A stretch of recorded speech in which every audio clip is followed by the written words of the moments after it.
यो critical infrastructure protection र cyber security सम्बन्धमा हामी डिस्कसन गर्न गइरहेका छौँ र एजेन्डा र टपिक चाहिँ information security cyber security awareness. यो चाहिँ बेसिक साइबर सेक्युरिटीको चाहिँ बेसिक हामीले सबभन्दा पहिला बुझौँ, अनि तत्पश्चात हामीले के बुझ्छौँ भने critical information infrastructure and cyber security, यस टपिकतर्फ हामी जान्छौँ।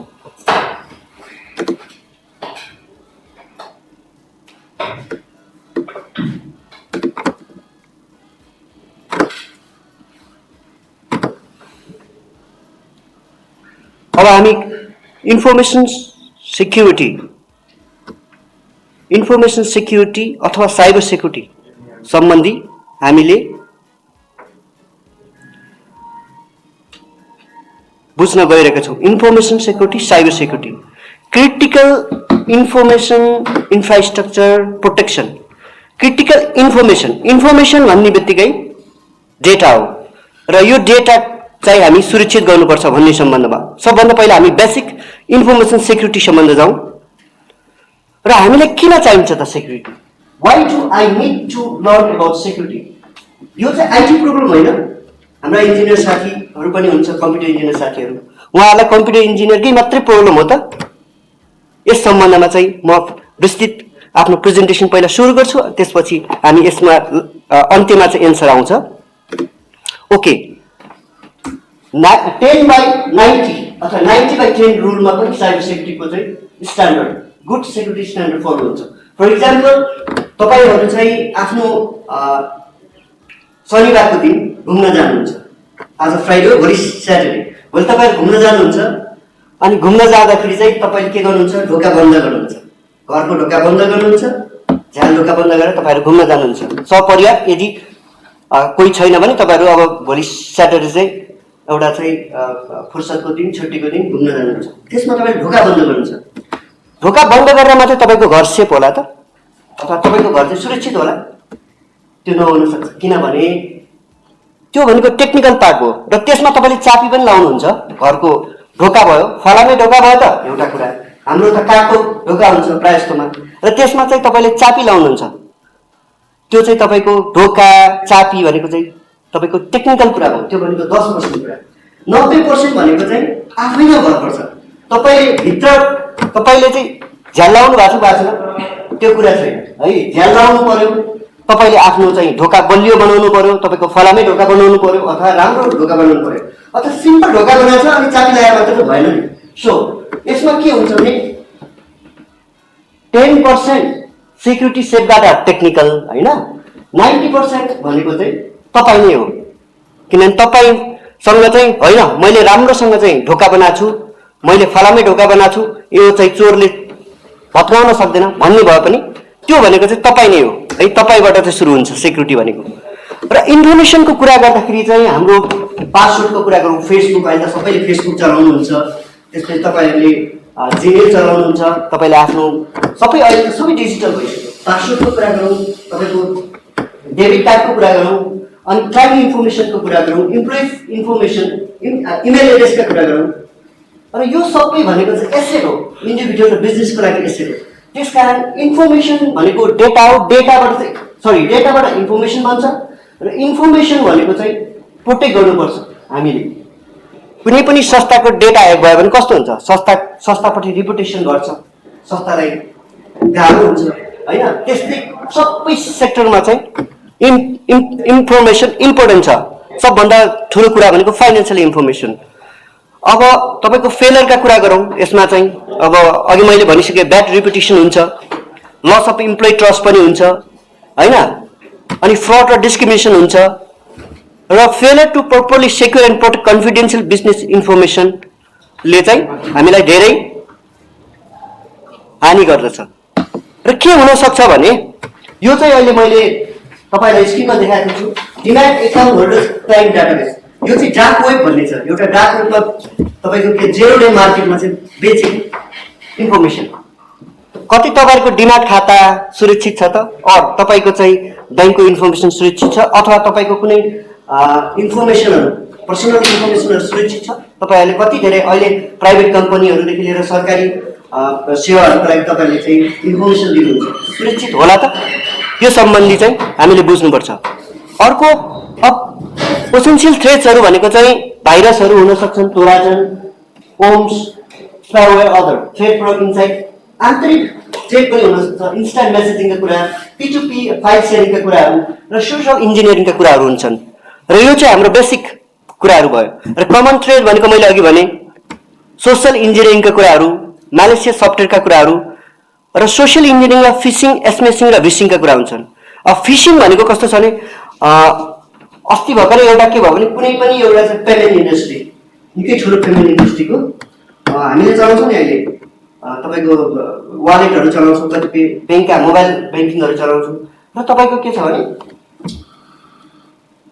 ई सेवा, कल्फी, एनसिएचएलको आइपिएस कनेक्टहरू, विभिन्न प्रडक्टहरू चलाउँछौँ हामीले मोबाइलमा।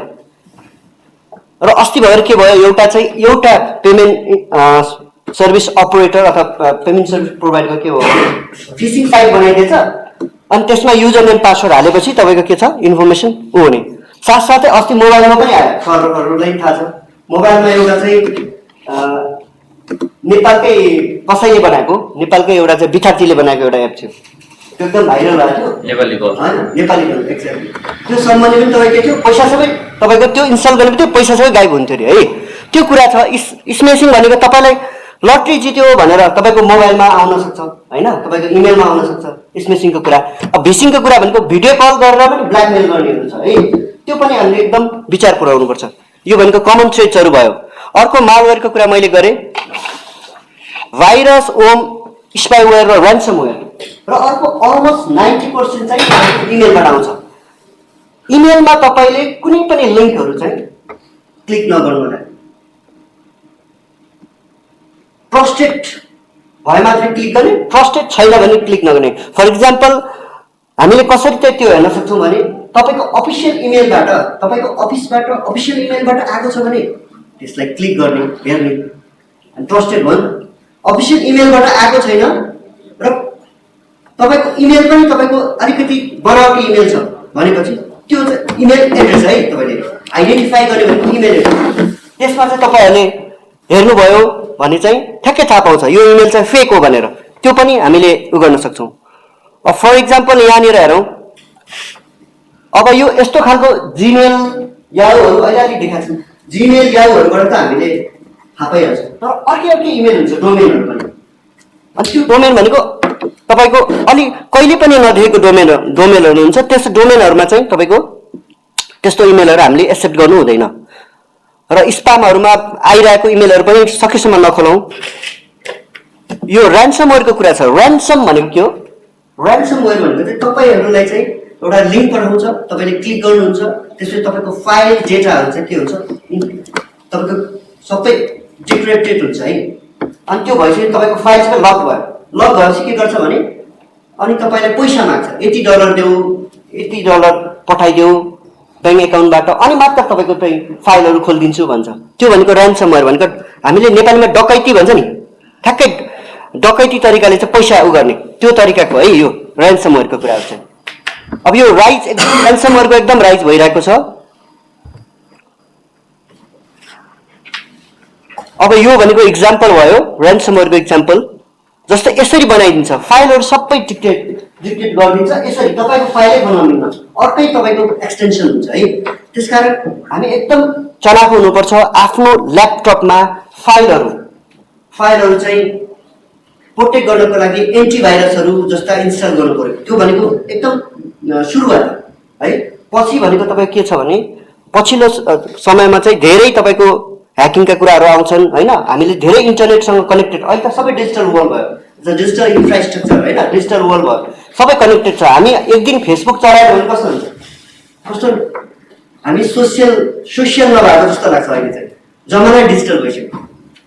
फेसबुक, टिकटक, इन्स्टाग्राम कति सोसियल उहरू छन् होइन, सोसियल एपहरू होइन। योहरू चलाएन भने पनि हामीलाई चाहिँ हाम्रो त दिन आज त आज मैले फेसबुक चलाएन भने मेरो दिनै कस्तो कस्तो भयो जस्तो हुन्छ, किनभने एभ्रिथिङ इज डिजिटल है। त्यसकारण फाइलहरू चाहिँ हाम्रो ल्यापटपमा भएको फाइलहरू पनि यसरी इन्क्रिप्टेड गर्छ यो चाहिँ तपाईँको एक्जाम्पल हो, ऱ्यान्समवेयरको एक्जाम्पल। ऱ्यान्समवेयरको एक्जाम्पल कस्तो भने तपाईँलाई फाइल अघि मैले भने तपाईँको कुनै लिङ्क पठाइदिन्छ, लिङ्कमा क्लिक गर्नुहुन्छ, त्यसपछि तपाईँले त्यो फाइलहरू कम्प्युटरको फाइलहरू सबै इन्क्रिप्टेड हुन्छ। त्यसपछि त्यसलाई चाहिँ डिक्रिप्टेड गर्नको लागि चाहिँ तपाईँले पैसा दिनुपर्छ, सर्टेन डलर तिरे मात्र तपाईँको कम्प्युटर खोलिदिन्छ। अब यो सोसल इन्जिनियरिङको कुरा अघि मैले गरिसकेँ। अब यो फिसिङको कुराहरू इमेल, सोसल वेबसाइट, अक्सन साइटहरूमा, अक्सनहरू पनि अहिले अनलाइनमा गयो है। इबिडिङको कुराहरू पनि अनलाइनमा गयो, अनलाइन पेमेन्टका प्रोसेसहरू पनि अनलाइनमा गयो होइन। त्यसकारण सबै यो फिसिङका कुराहरू छन्। अर्को आइडेन्टिफाई, अघि मैले भनिसकेँ, don't trust the display name, look but don't click, check the spelling mistake, अनि एनालाइज द सेल्युटेसनहरू एनालाइज गर्नुहोस्, don't give up the personal information. अर्को beware of urgent and threatening language in the subject line, review the signature, don't click on attachment, don't believe everything you see है। तपाईँले जे देख्नुहुन्छ नि त्यसमा चाहिँ तपाईँहरूले चाहिँ बिलिभ नगर्नुहोस्, एकैचोटि अनलाइनमा बिलिभ नगर्नुहोस्। तपाईँले 2-3 चोटि हेरेर कन्फर्म गरेर इमेलहरूमा 2-3 चोटि एकचोटि चेक गर्नुहोस्। सबभन्दा पहिला इमेल एड्रेस कताबाट पठाएको हो, पठाउनेको इमेल एड्रेस चेक गर्नुहोस् र कसलाई पठाउने, जस्तै तपाईँलाई आएको हो कि होइन, त्यो तपाईँसँग रिलेटेड इमेल हो कि होइन, त्यो चेक गर्नुहोस्। सिग्नेचर रिभ्यू गर्नुहोस्। अनि क्लिक एट्याचमेन्टहरू चाहिँ सकेसम्म क्लिक नगर्नुहोस्, किनभने भाइरस पठाइरहेको हुन्छ। त्यसकारण तपाईँले जे देख्नुहुन्छ नि इमेलमा त्यो चाहिँ तपाईँले चाहिँ एकचोटि विचार गराएर हेरेर रिभ्यू गरेर मात्रै खोल्नु होला। अर्को यो एउटा चाहिँ यो ई ब्याङ्किङहरूमा चाहिँ अति अहिले धेरै नै उ भएको छ होइन, फिसिङ साइटहरू बनाइदिएको छ। ल यहाँ चाहिँ तपाईँको यो एउटा ब्याङ्क हो होइन, एबिसिडी भनौँ, nibl.com.nb भनेको छ होइन, तर n1bl भनेको छ यहाँ। यो फिसिङ साइटहरू यसरी फिसिङ गरिदिन्छ। यो फेक युआरएलको कुराहरू छन्। अब फिसिङको इक्जाम्पलहरू भयो है। अब अघि एसएमएसका कुरा मैले गरेँ है। अब हामीले गर्नुपर्ने के रहेछ त, अब कम्प्युटर सेक्युरिटीको कुरा, पासवर्ड सेक्युरिटी कुरा, clean desk, email security, internet security, यति मात्रै गर्न सके पनि हामी ह्याकिङबाट अथवा तपाईँको साइबर क्राइमहरूबाट बच्न सक्छौँ। यति मात्रै गरे पनि कम्प्युटर सेक्युरिटी कसरी गर्ने त, हामीले कम्प्युटरको पासवर्डहरू, जस्तै तपाईँको कम्प्युटरको पासवर्डहरू सकेसम्म सेयर नगर्नु होला, नम्बर 1। नम्बर 2, तपाईँले के गर्न सक्यो भने सकेसम्म चाहिँ तपाईँहरूले कम्प्युटरहरू कहिलेकाहीँ आफू टिफिन खान जानुपर्ने, अफिसमा त हुनुहुन्छ, ल्यापटप खोल्नुहुन्छ, कहिलेकाहीँ खाजा खानुपर्ने हुन्छ, खाजा खाना अथवा लन्च टाइम जाने बेलामा चाहिँ सकेसम्म कम्प्युटरलाई लग अफ गर्नु होला। अरू कुनै पासवर्ड प्रोटेक्टेड भयो भने आफै तपाईँको लग अफ हुन्छ अथवा लग अफ गर्नु होला। अर्को चाहिँ स्ट्रङ पासवर्ड राख्नु होला। अब पासवर्ड सेक्युरिटीको कुरा के छ भने पासवर्ड तपाईँले सेयर गर्नुहुन्न। अहिले त के छ भने यङ्स्टरहरूले जो +2 पढ्छन्, जो ब्याचलर पढ्छन्, उहाँहरूको फेसबुकहरूको पासवर्ड सेयर गरिरहेको हुन्छ। यो भनेको राम्रो होइन, किनभने तपाईँको के छ भने पासवर्ड चाहिँ तपाईँले कसैसँग पनि सेयर गर्नुहुन्न है। अनि डिफल्ट पासवर्ड हुन्छ। एउटा के छ भने एउटा स्ट्यान्डर्ड छ पासवर्ड पनि। तपाईँले के गर्नुपर्छ भने 60 to 90 डेज, 60 देखि 90 दिनमा चाहिँ तपाईँले पासवर्ड चेन्ज गर्नुपर्छ।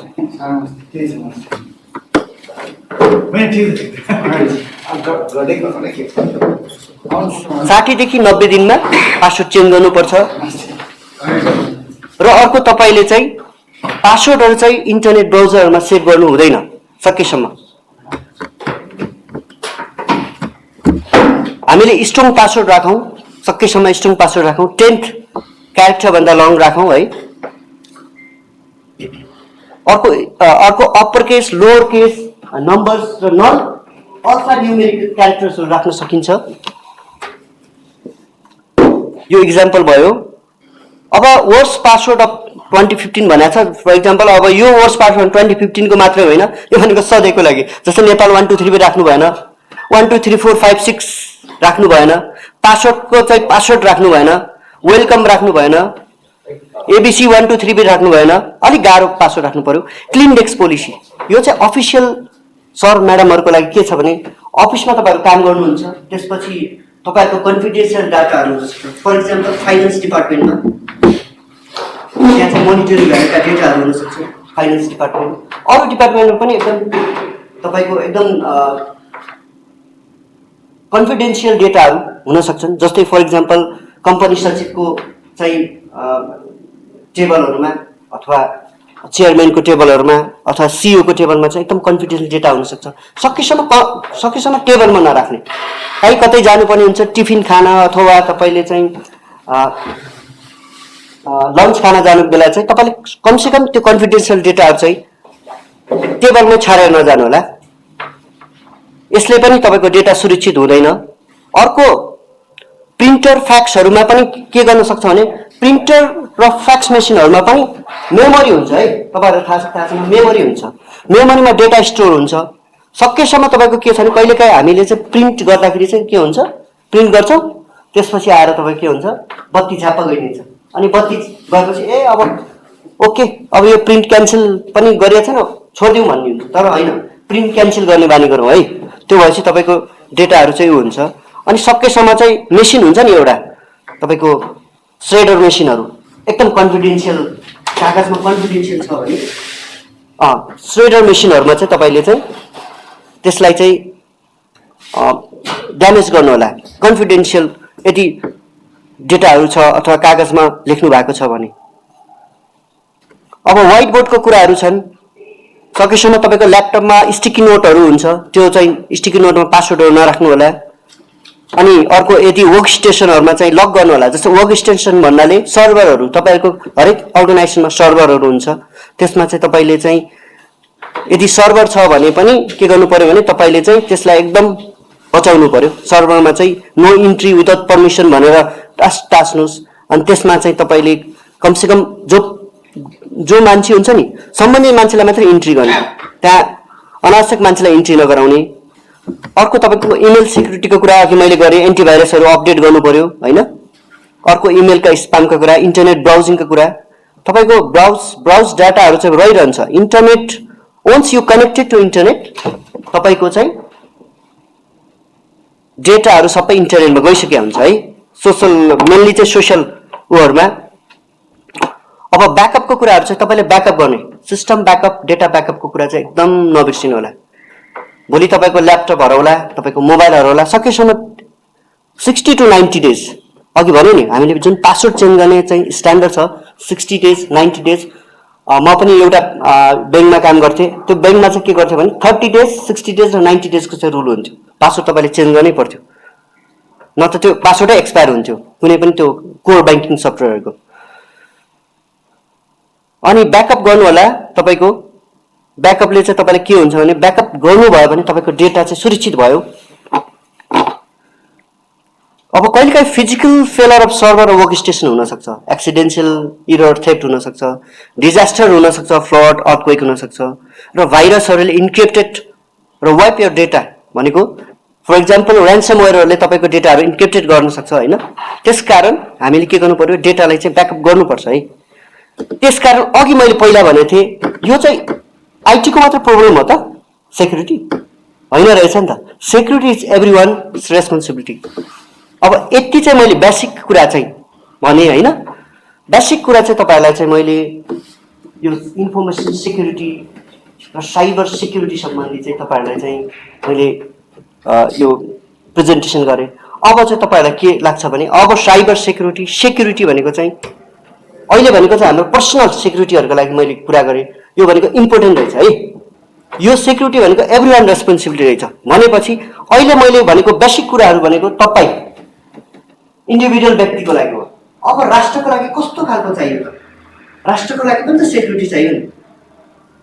तपाईँले पब्लिक सर्भिसहरू लिनुहुन्छ तपाईँले धेरै हाम्रो इन्डिभिजुअल जुन सिटिजनको कुरा चाहिँ तपाईँको नेसनसँग तपाईँको गभर्मेन्टसँग रिलेटेड भएको हुन्छ। अब यो इन्डिभिजुअल प्रोटेक्सन भयो। अब नेसनल प्रोटेक्सन सम्बन्धी चाहिँ अर्को प्रेजेन्टेसन छ म प्रस्तुत गर्न गइरहेको छु।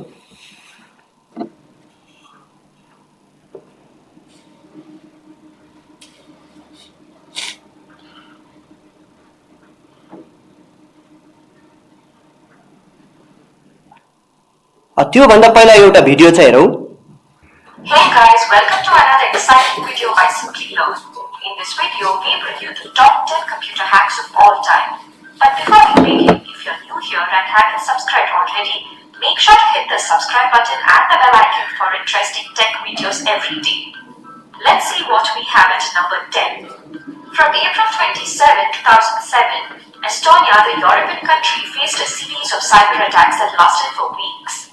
This happened when the Estonian government decided to move the bronze soldier from Tallinn center to a less prominent military cemetery located on the city's outskirts. Unprecedented levels of internet traffic took down Estonian banks' online services, media outlets, broadcasters, and government bodies. Botnets sent massive waves of spam and vast amounts of automated online requests. According to researchers, the public faced DDoS attacks. There were conflicts to edit the English language version of the Bronze Soldier's Wikipedia page as well. Although there is no confirmation, Russia is believed to be behind these cyber attacks that largely crippled the Estonian society. Let's now go on to the next attack. On December 23, 2015, several parts of Ukraine witnessed a power outage. And this was not a typical blackout, it was indeed the result of a cyber attack. Information systems of 3 energy distribution companies in Ukraine were compromised. It is the first known victorious cyber attack on a power grid. It is said that here hackers sent out phishing emails to the power companies. 30 substations were switched off and about 230,000 people were left in the dark for about 1 to 6 hours. US investigators believed that Russia-based hackers were responsible for this. Experts have warned that other countries could also be vulnerable to such attacks. Let's see what we have at number 8. In the year 1999, a cyber attack caused a 21-day shutdown of NASA computers. Unbelievable, isn't it? The hacker was none other than the then 15-year-old Jonathan James. He first penetrated US Department of Defense Division's computers and installed a backdoor on its servers. This allowed him to intercept more than 1,000 government emails, including the ones containing usernames and passwords. This helped James steal a piece of NASA software and crack the NASA computers that support the International Space Station, which cost the Space Exploration Agency's $41,000 as systems were shut down for 3 weeks. He was the first person to carry out a computer hack against the American Space Agency. Let's now go on to the next attack. In late November 2014, there was a leak of confidential data from the film studio of Sony Pictures. Information about Sony Pictures employees, their emails, copies of the then unreleased Sony films, future propositions, and other crucial data were leaked. This cyber attack was carried out by a hacker group named Guardians of Peace. So what did the hackers want? Well, they demanded that Sony withdraw its then upcoming movie, The Interview. This movie was a comedy storyline to assassinate the North Korean leader Kim Jong-un. Sony then decided to cancel the film's theatrical release due to the threats at cinemas screening the movie. It is indeed hard to trace the roots of a cyber attack. In this case, after evaluation, the US intelligence officials arrived at the theory that the attack was in a way related to the government of North Korea. However, North Korea had denied the same. Moving on to our number 6. In December 2006, DJX, the US retailer company, identified that 45.6 million debit and credit card details were stolen. This happened from one of its systems over 18 months by an unknown number of intruders. It was one of the first, largest ever cyber attacks involving the loss of personal data. As a result, banks in the affected regions had to reissue and block thousands of payment cards. A group of hackers did this, Albert Gonzalez being the mastermind. The group was from Miami, the place where the DJX heist was believed to have originated. Reports said that the DJX data breach occurred because of weak web encryption at 2 of its Marshall stores in Miami. Next, moving on to our top 5, let us see what we have at number 5. The year 2010 witnessed the discovery of the deadly computer worm Stuxnet. This malware's motive was unlike any other usual cyber attacks. It aimed at disrupting the equipment the computers controlled. Stuxnet came with the deadly purpose of damaging Iran's nuclear infrastructure. It infected more than 200,000 computers, including 14 industrial sites and a uranium enrichment plant in Iran. Stuxnet initially spread via Microsoft Windows and targeted Siemens industrial control systems. Although it was discovered only in 2010, it is believed to have been silently sabotaging Iran's nuclear facilities. It was one of the first discovered malware that was capable of hampering hardware systems. It largely damaged the centrifuges of the Iranian reactors. This is believed to be a cyber weapon created by the US and the Israeli intelligence, although there is no documented evidence or acceptance by either of the countries for the same. Moving on to number 4. In the year 2014, Home Depot was the victim of one of the deadliest cyber attacks. 56 million payment cards were compromised along with 53 million customer email addresses stolen. This security breach happened from April to September 2014. Criminals were believed to have used a third-party vendor's username and password to enter the perimeter of Home Depot's network. The attackers were then able to deploy custom-built malware on its self-checkout systems in the US and Canada. Moving on to our top 3. As you might be aware, the PlayStation gaming system is one of Sony's most popular products. Unfortunately, in April 2011, Sony executives witnessed abnormal activity on the PlayStation network. This resulted in the compromise of approximately 77 million PlayStation users' accounts and prevented users of PlayStation 3 and PlayStation Portable consoles from accessing this service. This forced Sony to turn off the PlayStation network on April 20th. On May 4th, Sony confirmed that personally identifiable information from each of the 77 million accounts had been exposed. The outage lasted for 23 days. Sony released almost daily announcements concerning the system outage. In the end, Sony is believed to have invested approximately $170 million to improve the network security, to investigate the attack, and to cover the expenses of caring for the consumers that have been affected. Let's now move on to the next attack at number 2. In May 2017, one of the most dangerous cyber attacks took place. It was known as the WannaCry ransomware attack caused by the WannaCry crypto worm. The victims were the users that used the unsupported version of Microsoft Windows and those who hadn't installed the new security update. This did not take place through phishing like other attacks, but through an exposed vulnerable SMP port. The attack originated in Asia and then eventually spread across the globe. In a day, more than 200,000 computers were infected across 150 countries. The WannaCry crypto worm locked the users out of the targeted stack. Also, the discovery of a let's see what we have at number 1. More than 2 decades ago, in March 1999, the Melissa virus, a mass-mailing macrovirus, was released. It targeted Microsoft Word and Outlook-based systems and created considerable network traffic. Melissa virus infected computers via emails. The email would look like an important message? Well, yes, it was fake. If the recipient opens the attachments in the mail and downloads the document and then opens it with Microsoft Word, a virus was released on their computers. This would then mass mail itself to the first 50 people in the victim's contact list and then disable multiple safeguard features on Microsoft Word and Microsoft Outlook. This began spreading like a wildfire across the internet. David L. Smith released the virus. The virus caused nearly 80 billion worth of damages. It did not steal data or money, however, it caused a havoc. Almost 1 billion email accounts were disrupted worldwide, agencies were overloaded, and some had to be shut down entirely, and internet traffic in some locations was slowed down. So with that, we come to the end of this video on अब हामीले cyber attack top 10 cyber attack सम्बन्धी चाहिँ भिडियोहरू हेर्यौं। अब हामीले critical information infrastructure and cyber security त्यस भिडियोमा एस्टोनियाका cyber वार हेर्यौं, त्यस्तै ग्राइडहरू इलेक्ट्रिक ग्राइडहरू ह्याकिङ भएको हेर्यौं, युएसको चाहिँ ह्याक भएको हेर्यौं, माइक्रोसफ्ट ह्याक भएको हेर्यौं, सोनी पिक्चरको ह्याक भएको। अब हामीले के सम्बन्धी जानु पर्यो भने critical information infrastructure and cyber security. यो भन्दा पहिलो प्रेजेन्टेसनमा इन्डिभिजुअल कसरी प्रोटेक्ट हुने भन्ने सम्बन्धी हामीले चाहिँ तपाईहरुलाई चाहिँ एउटा प्रेजेन्टेसन गर्यो। अब हामीले के छ भने राष्ट्र कसरी चाहिँ प्रोटेक्ट हुने, नेशनल डिफेन्सका कुरा आयो। अब चाहिँ क्रिटिकल इन्फर्मेसन इन्फ्रास्ट्रक्चर, सबभन्दा पहिला क्रिटिकल रिसोर्सेसको कुराहरू बुझ्नु पर्यो। जनरल डेफिनेसनमा चाहिँ क्रिटिकल इन्फ्रास्ट्रक्चर कुरा बुझ्नु पर्यो र क्रिटिकल इन्फर्मेसन इन्फ्रास्ट्रक्चर कुरा बुझ्नु पर्यो। यो भनेको इन्टरडिपेन्डेन्सी छ। वाटर, तपाईले कहिले सोच्नु भएको छ वाटर पनि ह्याक हुन्छ भनेर? इनर्जी ह्याक हुन सक्छ, फरेस्ट ह्याक हुन सक्छ र कुनै सम अफ द नेशनल गभर्नमेन्टले के भनेको छ भने natural and environmental resources, water, energy, forest पनि तपाईको क्रिटिकल रिसोर्समा राख्नुपर्छ भनेको छ। नेशनल मोनुमेन्ट आइकन रिकग्नाइज नेसनली इन्टरनेसनली पनि क्रिटिकल रिसोर्सेस भित्र राखौँ भन्ने कुरा हो। अब क्रिटिकल इन्फ्रास्ट्रक्चरको कुरा गर्दा एयरपोर्ट ह्याक भएको छ, त्यो त थाहा छ, गत हप्ता भएको थियो है।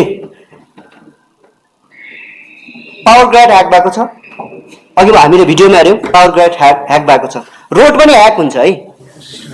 चाइनामा when I was in Beijing 2015 तिरको कुरा हो, त्यहाँ चाहिँ तपाईँको के हुँदो रहेछ भने बाटोमा चाहिँ तपाईँको के छ भने गाडी कुद्दो रहेछ, मोटर बाइक कुदाउँदो रहेछ, एकदम स्पिडमा कुदाउँदो रहेछ।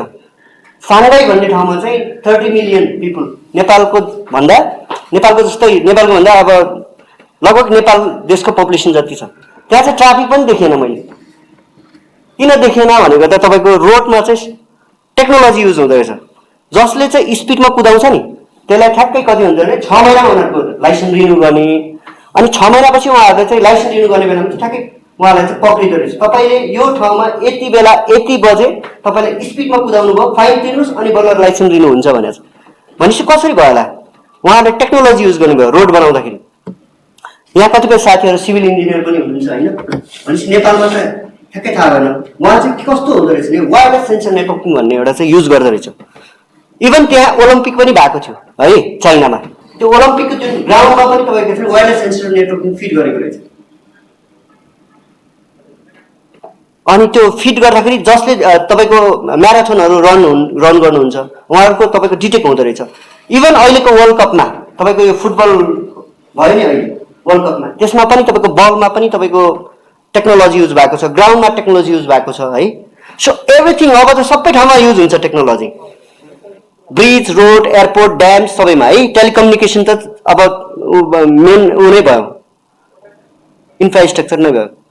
अब मेथोडोलोजी कसरी चाहिँ मेथोडोलोजी गर्ने भने कसरी आइडेन्टिफाई गर्ने भनेपछि गभर्मेन्ट ड्राइभन प्रोसेसहरू हुनसक्छ। गभर्मेन्टले चाहिँ नेसनल क्रिटिकल इन्फ्रास्ट्रक्चर प्रोटेक्सन, तपाईँको क्रिटिकल इन्फ्रास्ट्रक्चर भनेर चाहिँ सरकारले नै घोषित गरिदिएको हुनसक्छ। अर्को तपाईँको आइडेन्टिफिकेसन अफ क्रिटिकल सर्भिसेसहरू, क्रिटिकल सर्भिस के हो भनेर पनि उ गरेको हुनसक्छ है। अर्को भनेको तपाईँको CII एसेटका कुराहरू छन्, एसेसमेन्टहरू कसरी क्रिटिकल गर्ने भन्ने। अर्को तपाईँको अहिले बुझ्दाखेरि critical information infrastructure computer resource incapacitation or destruction which shall have debilitation impact on national security, economy, public health र सेफ्टी। के हुन्छ भने अब भनेको पहिला जस्तो फिजिकल वार हुँदैन, अब जियोग्राफिकल वार हुँदैन, अब भनेको साइबर वार हुन्छ अबको जेनेरेसनमा। अनि तपाईँको के हुन्छ भने साइबर वार हुने बित्तिकै national security, economy, public health, सेफ्टीका कुराहरू चाहिँ हुन्छ। अब मेन भनेको के हुन्छ भने अब भनेको चाहिँ national critical infrastructure, critical information इन्फ्रास्ट्रक्चरमा चाहिँ ह्याकिङ हुन्छ। Database, IT network, communication infrastructure, CII मा चाहिँ डिजिटल एसेटहरूमा चाहिँ अब ह्याक हुनसक्छ है। यो भनेको चाहिँ क्रिटिकल इन्फर्मेसन इन्फ्रास्ट्रक्चरको उ भयो। अनि निट भनेको के भने पावर जेनेरेसन डिस्ट्रिब्युसनहरू कम्प्लेक्स र कनेक्टेड भइसक्यो, इभन टेलिकम्युनिकेसनका टावरहरूदेखि लिएर सबै। अब vulnerable of critical infrastructure technical failure is a real concern एभम सेक्युरिटी स्पेसली इन्सुरर। अब energy, transportation, public service, telecommunication, manufacturing सेक्टरहरू, इन्डस्ट्रियल कन्ट्रोल सेक्टर्सहरू र साइबर वारका कुराहरू, त्यसकारण हामीलाई चाहिँ प्रोटेक्सन चाहिन्छ। यस्तो यो सम्बन्धी चाहिँ हामीलाई प्रोटेक्सन चाहियो। अब क्रिटिकल इन्फ्रास्ट्रक्चर सेक्टरहरू चाहिँ यी हुन सक्छन्, जस्तै डिफेन्स एन्ड नेसनल सेक्युरिटी कुरा, ब्याङ्किङ र फाइनेन्सहरू, फुड र ग्रोसरी हुन्छ, इनर्जी हुन्छ, डेटा क्लाउड हुन्छ, स्पेस हुन्छ, एजुकेसन, रिसर्च एन्ड इनोभेसन हुन्छ, ट्रान्सपोर्ट हुन्छ, कम्युनिकेसन, वाटर, हेल्थ, सबैमा इन्जिनियरिङ भइहाल्छ है। सबमा इन्जिनियरिङ हुन्छ, इनर्जीमा इन्जिनियरिङ हुन्छ, डेटा क्लाउडमा इन्जिनियरिङ हुन्छ, स्पेसमा इन्जिनियरिङ हुन्छ, एजुकेसन, रिसर्च, इनोभेसनमा, ट्रान्सपोर्ट, ब्याङ्किङ, फाइनेन्स सबैमा, डिफेन्समा। अब यसलाई चाहिँ क्रिटिकल इन्फ्रास्ट्रक्चर सेक्टरहरू हुन्। अब यो भनेको तपाईँको अलिकति विस्तृत रूपमा जाँदाखेरि चाहिँ कम्युनिकेसन, केमिकलहरू पनि क्रिटिकल इन्फ्रास्ट्रक्चर सेक्टरभित्र पर्छ। ड्याम्सहरू भयो, ड्याम्सहरूमा पनि तपाईँको ह्याकिङ हुनसक्छ। डिफेन्स इन्डस्ट्रियल बेसका कुरा, क्रिटिकल म्यानुफ्याक्चरिङका कुरा, म्यानुफ्याक्चरिङ सेक्टरहरूमा, फुड एग्रिकल्चर, न्युक्लियर रिएक्टर र मेटेरियल वेस्टमा, वेस्ट वाटरहरू, हेल्थ केयर, आइटी भयो, ICT, गभर्मेन्ट फेसिलिटिजहरू र सबै तपाईँको फाइनेन्सियल सर्भिसेसहरू सबै क्रिटिकल इन्फ्रास्ट्रक्चर सेक्टरहरू हुन्। र यसमा US होमल्यान्ड सेक्युरिटीले के भनेको छ भने 10 एसेट सिस्टम नेटवर्कहरू चाहिँ तपाईँको चाहिँ मेन क्रिटिकल इन्फ्रास्ट्रक्चर भन्ने डिफाइन गरेको छ। त्यस्तै UK centre for protection and national इन्फ्रास्ट्रक्चरले पनि डिफाइन गरेको छ र युरोपियन युनियनले पनि डिफाइन गरेको छ क्रिटिकल इन्फ्रास्ट्रक्चरहरू। र त्यस्तै the Australian estate and territory गभर्मेन्टले पनि डिफाइन गरेको छ फिजिकल फेसिलिटी सप्लाई चेनहरू भनेर। अर्को तपाईँको गभर्मेन्ट अफ क्यानाडाले पनि डिफाइन गरेको छ प्रोसेस सिस्टम फेसिलिटी टेक्नोलोजी भनेको छ। इभन हाम्रै छिमेकी राष्ट्र भारतले पनि भारतको एउटा चाहिँ एजेन्सी छ national critical information infrastructure protection centre भनेर, उहाँले पनि डिफाइन गर्नुभएको छ। जस्तै नेसनल सेक्युरिटी गभर्नेन्स इकोनोमी र सोसल वेलबिङ अफ द नेसनमा चाहिँ के चाहिँ तपाईँको इन्फ्रास्ट्रक्चरहरू चाहिन्छ त्यसलाई चाहिँ उहाँले डिफाइन गर्नुभएको छ। र इनिसिएटिभहरू हेर्नुपर्दा चाहिँ तपाईँको UN रेजोल्युसन 58/199 ले पनि तपाईँको क्रिटिकल इन्फर्मेसन इन्फ्रास्ट्रक्चर प्रोटेक्सन बारेमा भनेको छ। ITU को G8 भयो, agency for protection of critical infrastructure. जस्तै युरोपमा अघि मैले भने युरोपको कुरा, युनाइटेड किङडममा, युनाइटेड स्टेट्समा US Department of Homeland Security छ यसको जस्तै अस्ट्रेलियामा भयो नेसनल सेक्युरिटी एजेन्सी छ, अनि साउथ कोरियामा नेसनल इन्टेलिजेन्स सर्भिसेसहरू छ। अर्को एकछिन हामीले चाहिँ ITU को ग्लोबल साइबर सेक्युरिटी इन्डेक्सतिर जाउँ। अब नेपाल चाहिँ यो चाहिँ 2020 को डेटा हो, म सोर्स चाहिँ ITU global cyber security index 2020 मा चाहिँ हामी 94 पोजिसनमा छौँ ग्लोबल र्याङ्कमा है, 44.990 ग्लोबल स्कोर भएर हामी त्यो छौँ। र एसिया पेसिफिकमा चाहिँ हामी झन्डै कति छौँ, सेकेन्ड, म्यानमार भन्दा अलिकति माथि छौँ है। यसमा चाहिँ अब ITU को यो चाहिँ तपाईँको डेभलपमेन्ट लेभल इन्डेक्स भयो, यो चाहिँ ITU global cyber security index V4 2021 को चाहिँ बाट चाहिँ सोर्स लिएको हो। यसमा चाहिँ अब कसरी मेजर हुन्छ भनेर साइबर सेक्युरिटी र हुँदो रहेछ कसरी भने 5वटा पिल्लर हुँदो रहेछ, त्यो अनुसार मात्रै तपाईँलाई चाहिँ नम्बर गर्दैछ। हामी 94 मा छौँ, तर के को आधारमा छौँ भने लिगल फ्रेमवर्कहरू। अब हेरौँ न, countries with some form of cyber security, हामीसँग अर्को कुरा के हुन सक्छ, साइबर क्राइम साइबर सेक्युरिटी सम्बन्धी लेजिस्लेसन छ त number 1। Number 2 data protection regulation सम्बन्धी केही छ हामीसँग, इलेक्ट्रोनिक ट्रान्ज्याक्सन एक्ट भन्ने त सुन्नु भएको छ, त्यो बाहेक अरू केही छ, क्रिटिकल इन्फ्रास्ट्रक्चर रेगुलेसन छ त हामीसँग। अब टेक्निकल पार्ट हेर्नु भने त एक्टिभ सर्टहरू छ हामीसँग, सर्ट सी सर्टहरू।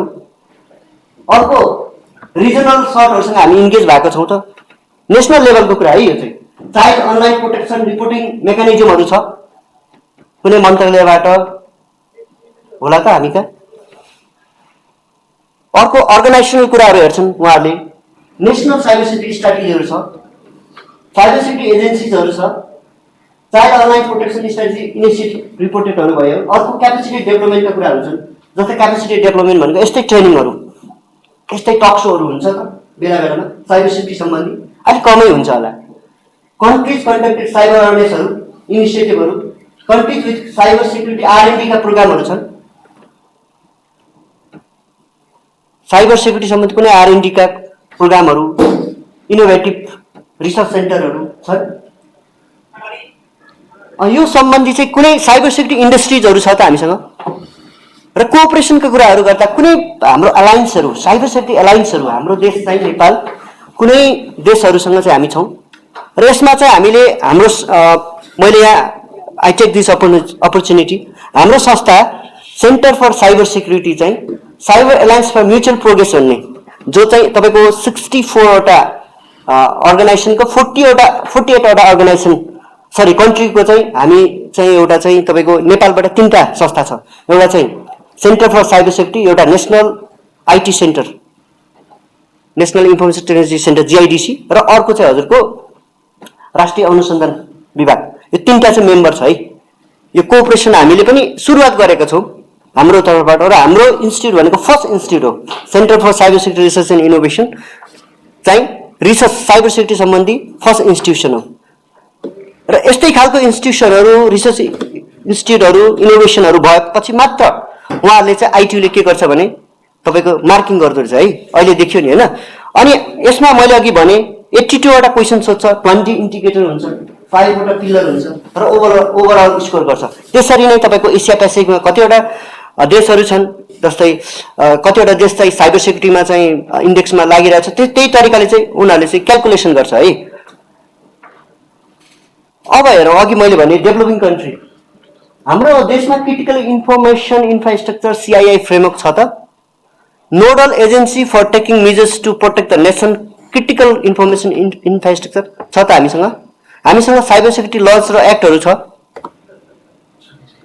यो सबै अब यस अर नो यो त हजुरलाई पनि थाहा छ है। अब जस्तै तपाईँको के छ भने युरोपियन कमिसनले इनर्जी ICT वाटर फुड अनि civil administration public legal order र safety financial health transport chemical nuclear industry space र रिसर्चलाई चाहिँ उनीहरूले क्रिटिकल सेक्टर भनेर घोषणा गरेको छ।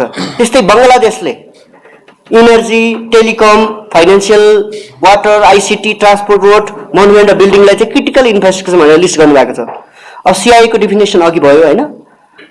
अब मेन भनेको के छ भने telecommunication sector power distribution water supply public health services national defence military र war fighting capability law enforcement government services emergency सर्भिसेसहरू सबै CII क्रिटिकल इन्फर्मेसन इन्फ्रास्ट्रक्चरभित्र पर्दछ। र computer network and network component are now essential to virtually of a nation critical infrastructure. यो चाहिँ office of executive president of USL 2005 मा भनेको कुरा हो। र CII are not infrastructure limited to domains of defence the military intelligence services police services they are part of daily modern economy existing of any country है। अब IT वर्करहरूका कुरा छन्। IT workers work with the information technology in many visible application areas every day. अब मैले अघि भने digital infrastructure and सबै अब त डिजिटल भइसक्यो है। सबै कुरा डिजिटल भइसक्यो। डिजिटल हुने बित्तिकै डिजिटल हुनको लागि डेटा चाहियो। डेटा भनेको इन्फर्मेसन हुने बित्तिकै इन्फर्मेसनमा ह्याक हुन्छ। अब तपाईँको कुनै पनि जियोग्राफीमा कहिले पनि अब आउने उमा चाहिँ तपाईँहरूको चाहिँ जियोग्राफिकल वार हुँदैन। अब कुनै देशले अर्को देशसँग चाहिँ झगडा गर्ने चाहिँ एउटा माध्यम के हुन सक्छ भने जस्तै अरू होला होइन पोलिटिकल के होला तर अब भनेको चाहिँ साइबर वार हुन्छ। Energy transportation telecom finance banking government सर्भिसेसहरू एसेन्सियल क्रिटिकलहरू भनेको चाहिँ इनर्जी ट्रान्सपोर्टेसन टेलिकम। इनर्जी हाम्रो बत्ती गयो भने के हुन्छ एक हप्ताको लागि। ट्रान्सपोर्टेसन चलेन भने के हुन्छ हिजो र अस्ति आन्दोलन हुँदाखेरि चलेन ट्रान्सपोर्टेसन। हामीलाई जो हुन्छ नि पब्लिक मान्छेहरूलाई कति गाह्रो हो। इनर्जी बत्ती गयो हामी 4-5 वर्ष अगाडि भनौँ न यो ब्ल्याकआउट नहुँदाखेरि कति गाह्रो थियो हामीलाई। टेलिकमको कुरा एक दिन हाम्रो टेलिफोन सर्भिसेस भयो भने इन्टरप्ट भयो भने हामी कतिजनासँग कनेक्ट हुँदैनौँ। फाइनेन्स ब्याङ्किङका कुराहरू यो नन एसेन्सियल IT सिस्टमहरू भएको हुन्छ तैपनि के छ फाइनेन्स ब्याङ्किङहरू स्टप भयो भने के हुन्छ हामीले अहिले त सबै ब्याङ्क जान पनि छोडिसक्यो मान्छेहरू सबै डिजिटलबाट अब मोबाइल ब्याङ्किङ हुन्छ। र सर म्याडमहरू कतिजना ब्याङ्क जानु भएको छैन धेरैजना जानु भएको छैन होला सायद। अहिले ब्याङ्क सबै अनलाइनमा हुन्छ। गभर्मेन्ट सर्भिसेसहरू इभन अहिले त पुलिस रिपोर्टहरू पनि अनलाइनमा हुँदो रहेछ। अहिले तपाईँको अरू पनि अनलाइनमा भइरहेको छ पब्लिक सर्भिसेसहरू है CIT देखि लिएर अरू सबै। अब लार्ज इन्टरप्राइज र इन युजरको कुराहरूमा चाहिँ के हुन्छ भने अब क्रिटिकल इन्फ्रास्ट्रक्चर भनेको सबैमा हुन्छ र त्यसलाई प्रोटेक्ट गर्नु पर्यो। किन यो चाहिँ भएको छ भने रिस्क किन भएको छ CII भने the growing use of internet in CII अनि रिस्क पनि छ होइन। Cyber crime today the fastest growing form of crime in the world. Cyber crime भनेको अब संसारको सबभन्दा फास्टेस्ट ग्रोइङ हो। र बिग डेटा अब त हामीले बिग डेटा युज गर्छौँ सबैलाई बिग डेटाको युज भइरहेको छ है। The growing use of big data in CII भन्ने बित्तिकै टेलिकम्युनिकेसनमा के युज हुन्छ बिग डेटा युज हुन्छ। इनर्जी सेक्टरमा बिग डेटा युज हुन्छ है। र issue for protection of CII भनेको information sharing hesitancy. For example हामी कहाँ के हुन्छ भने हाम्रो जस्तो देश डेभलपिङ कन्ट्रीमा प्राइभेट कम्पनीलाई गभर्मेन्टले डाटा माग्यो भने दिन एकदम हिचकिचाउँछ त्यो एउटा छ है। ल्याक अफ डिटरेन्सका कुराहरू छन्। ल्याक अफ डिटरेन्स भन्दाखेरि डिफेन्स र अफेन्सका हामीसँग कुनै पनि केही छैन। साइबर सेक्युरिटीको कुराहरू हार्डवेयर र सफ्टवेयर इस्युजहरू छन्। हामी विदेशबाट चाहिँ हार्डवेयर किन्छौँ सफ्टवेयर किन्छौँ सपोर्ट पनि विदेशबाटै लिन्छौँ। हामी भित्र आत्मनिर्भर भनौँ न त्यस्तो छैन। डिप वेब र एक्टिभिस्टका कुराहरू भयो है। अब यो हेरौँ सरफेस वेब भनेपछि गुगल फेसबुक वेबसाइट यो चाहिँ एउटा आइस बक्स जस्तो हो। त्यसमा चाहिँ तपाईँ Google, Facebook, website, Wikipedia, e-commerce blog, युट्युबहरू माथि चलाउँछौँ हामीले। अब त्योभन्दा तल कति छौँ? सर्फेस वेबमा मात्र चलाइरहेछौँ हामीले। डिप वेबको कुरा, नेट ब्याङ्किङ पनि त्यही छ, रिसर्च पेपरहरू त्यही छ, मेडिकल रेकर्ड्स त्यही छ, प्राइभेट फर्म्स त्यही छ, प्राइभेट नेटवर्क त्यही छ, हिडन वाइफ त्यही छ। अब डार्क वेब भनेको इलिगल इन्फर्मेसनहरू, चोरहरू, सिल्क रोडहरू, विपनहरू हामीले यहाँ उठ्छौँ। मैले यहाँ ठ्याक्कै देखाइहालेँ। यसरी हाम्रो 4% मात्रै हामीले के गर्छौँ भने चलाइरहेछौँ। गुगल चलाइरहेछौँ हामीले, CNN.com भनौँ न, फेसबुकहरू चलाउँछौँ हामीले, न्युजहरू हेर्छौँ। अब डिप वेबको कुरा छ। डिप वेबमा त कति धेरै छ भनेपछि 96% तपाईँहरूसँग 96% डेटाहरू चाहिँ अझ तलपट्टि छ भनेपछि अब डेटा त कति प्रोटेक्ट छ भन्ने कुरा तपाईँहरूलाई थाहा छ। त्यो आइसबर्गभन्दा तल छ है, समुद्र मुनि। भनेपछि 94% मात्र हामीलाई गुगलहरू चलाउँछौँ। अब तपाईँको कति धेरै छ? यो सबै 96% चाहिँ ह्याकिङ हुने धेरै सम्भावना छ होइन। 4% भनेको त तपाईँको पब्लिक भइहाल्यो। अब डार्क वेबको कुरा होइन, डार्कमा पोलिटिकल प्रोटेस्टहरू जस्तै विपनहरू बेचिरहेको हुन्छ, ड्रग ट्राफिकिङ र अदर इलिगल एक्टिभिटिज, चोरहरू, इन्क्रिप्टेड साइटहरू चलाइरहेको हुन्छ। अब यो एस्टोनियाको अघि हामीले भिडियो पनि हेऱ्यौँ। यो एउटा चाहिँ तपाईँको तालिन भन्ने ठाउँमा द वार ग्रेप्स इन तालिन। तालिनको चाहिँ यो सोल्जरको चाहिँ उमा सोभियत युनियनको त्यो बेला रसियाको चाहिँ एउटा मूर्ति चाहिँ उनीहरूले सार्न खोज्दाखेरि चाहिँ एस्टोनियामा वार भयो। त्यसमा के भयो भने सर्भिस एट्याक भयो, web of denial of service attack, DDoS attack भयो। र त्यहाँ चाहिँ के भयो भने रसियन आइपी एड्रेसले चाहिँ हिट द एस्टोनियन ब्याङ्क्सहरू हिट गर्यो, गभर्मेन्ट बडिज हिट गर्यो, मिनिस्ट्री, पार्लिमेन्ट, मिडिया आउटलेट सबै हिट गर्यो। त्यसकारण के छ भने त्यो बेला चाहिँ तपाईँको यो one of the biggest heist भनौँ न साइबर वार हो एस्टोनियाको। अर्को एस्टोनियाको presidency, its parliament, almost all the country's government ministries, political parties, 3 of the country's 6 big news organizations, 2 of the biggest bank and the 5 specializing in communication, यो सबै hack भयो त्यो बेला। अनि यसमा चाहिँ तपाईँको influence on international military doctrine, यसमा नाटोको कुरा आउँछ, यसमा युएसका कोअपरेटिभ साइबर डिफेन्सका कुराहरू छन् होइन। Central of excellence CCD COE Bush proclaim the policy of US supporting Estonia as their central location. युएसले सपोर्ट गर्यो होइन, अरू देशले सपोर्ट गर्यो।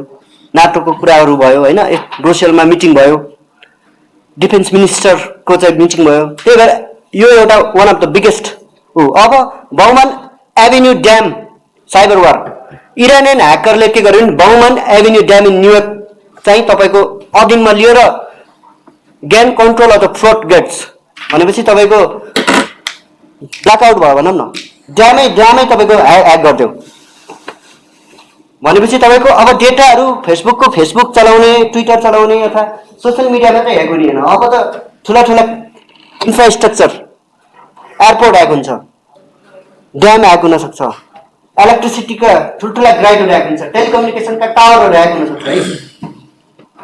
अक्टोबर 12, 2020 यो बेलामा के थियो भने कोभिड भएको थियो।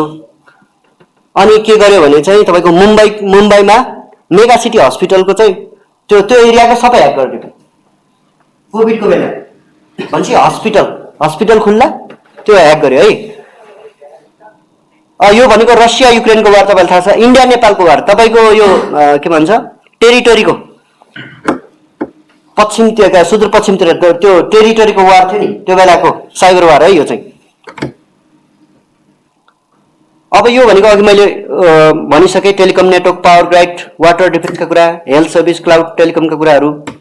अब यसमा के हुन्छ भने च्यालेन्जेस चाहिँ कस्ट अफ फाइनेन्सियल इन्भेस्टमेन्टका कुरा आयो, technical complicity, limited knowledge on how to identify classify critical infrastructure.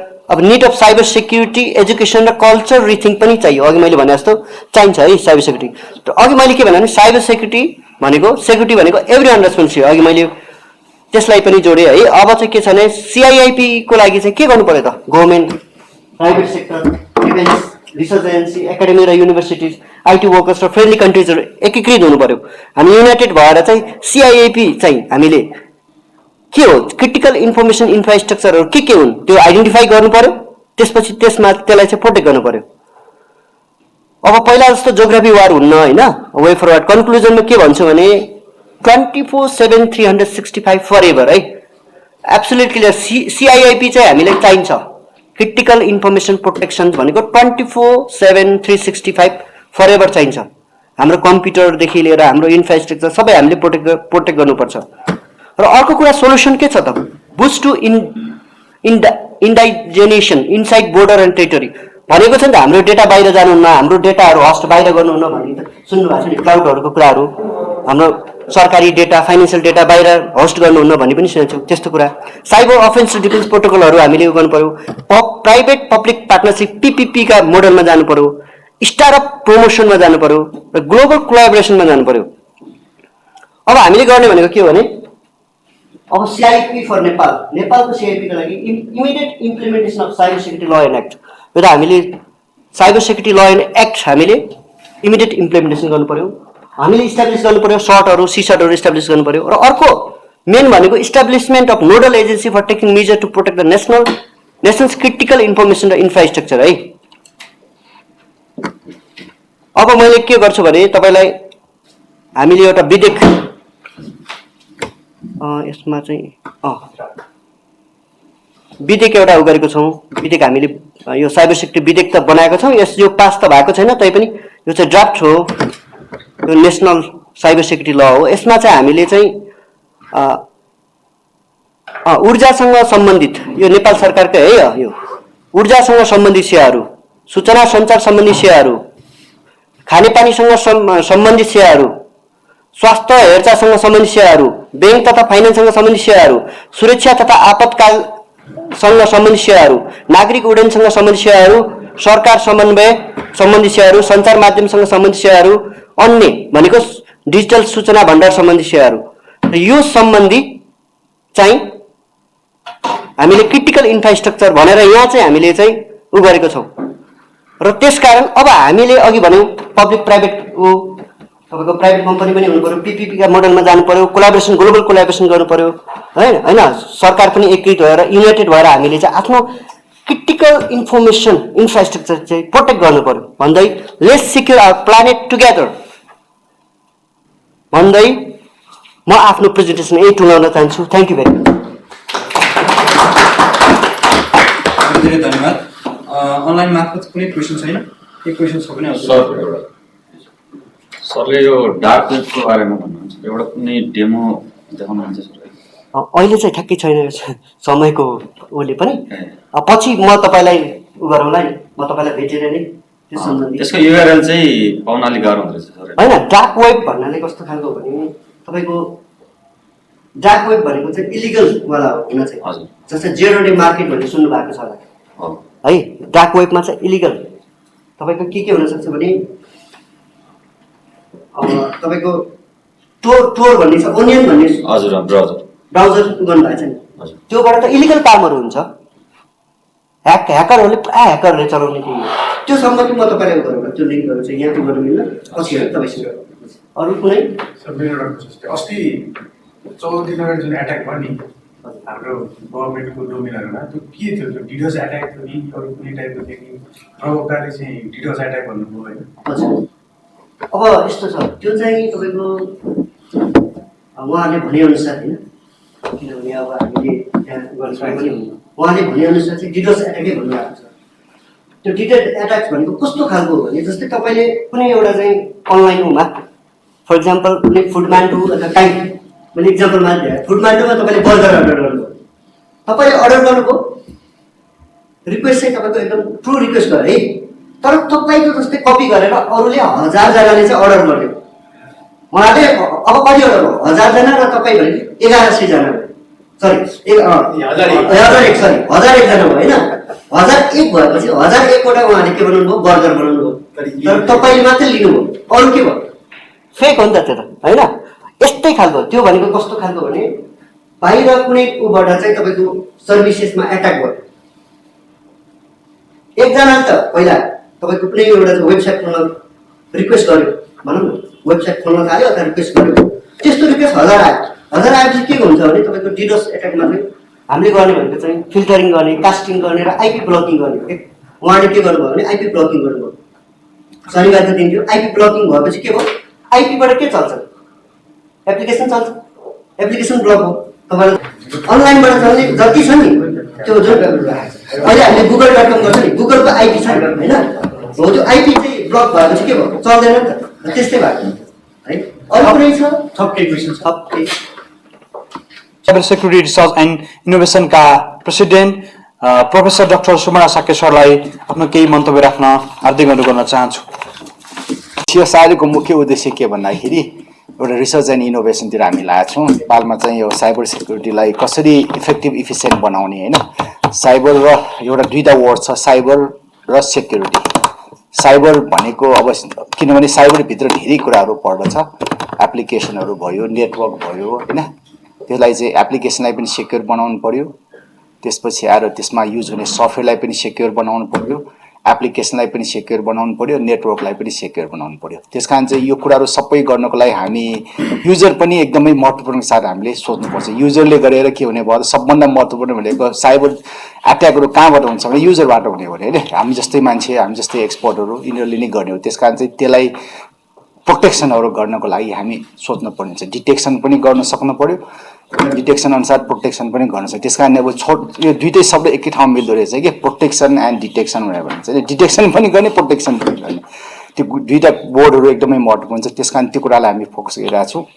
अनि त्यसकारण चाहिँ अब हामीले विभिन्न कलेजहरूमा पनि यो कुरा एकदम वर्कसपहरू हामीले सञ्चालन गरिरहेका छौँ। अब निकट दिनमै युएसबाट एउटा मेरो साथी यो साइबर सेक्युरिटीमा काम गर्ने होइन, यो टेक्सासबाट आउँदै हुनुहुन्छ, एटी युनिभर्सिटी भन्ने छ नि। त्यस कारण चाहिँ अब NEA लाई म विशेष अनुरोध गर्न चाहन्छु, उहाँ आउनुभयो भने एक दिन तपाईँले टक प्रोग्राम राख्नु होला, किन मलाई रिक्वेस्ट पनि गरेको छ। त्यसपछि हामी एउटा CSRI पनि राख्छौँ, तर जहाँबाट राम्रो होइन छलफल हुन्छ त्यहाँ चाहिँ बढी पार्टिसिपेट र त्यसले इन्टरेक्सनहरू बढी हुन्छ। त्यसले गर्दाखेरि अब धेरै टाइम लाग्ने, 2 हप्ताभित्र आउँछु भनेको छ। हामी सल्लाह गरेर कुन ठाउँमा के गर्ने हामी NEA र होइन हाम्रो संस्था मिलेर चाहिँ गरौँ। किनभने IT सेक्टरमा हामीले धेरै नै अवेरनेस कार्यक्रमहरू गर्नुपर्ने छ। किनभने अब संसार भनेकै सूचना प्रविधिमय बनिसक्यो। त्यसमध्ये पनि अब साइबर सेक्युरिटीलाई हामी पहिलो प्राथमिकता इन्जिनियरले पनि दिनुपर्छ। किनभने कम्प्युटर इन्जिनियरदेखि लिएर सिभिल इन्जिनियर सबैले त्यो कुराहरू बुझ्नुपर्छ। किनभने त्यो बुझेपछि मात्रै हामी देशलाई एउटा सेक्युर बनाउन सक्छौँ होइन। अब सेक्युर बनाउन, IT लाई सेक्युर बनाउनलाई हामीले ठुलो इन्जिनियरको भूमिका पनि हुन्छ। किनभने बिल्डिङलाई मात्रै सेक्युर बनाउने होइन, अब IT सिस्टमलाई पनि सेक्युर बनाउनुतिर हामी लाग्नुपर्छ।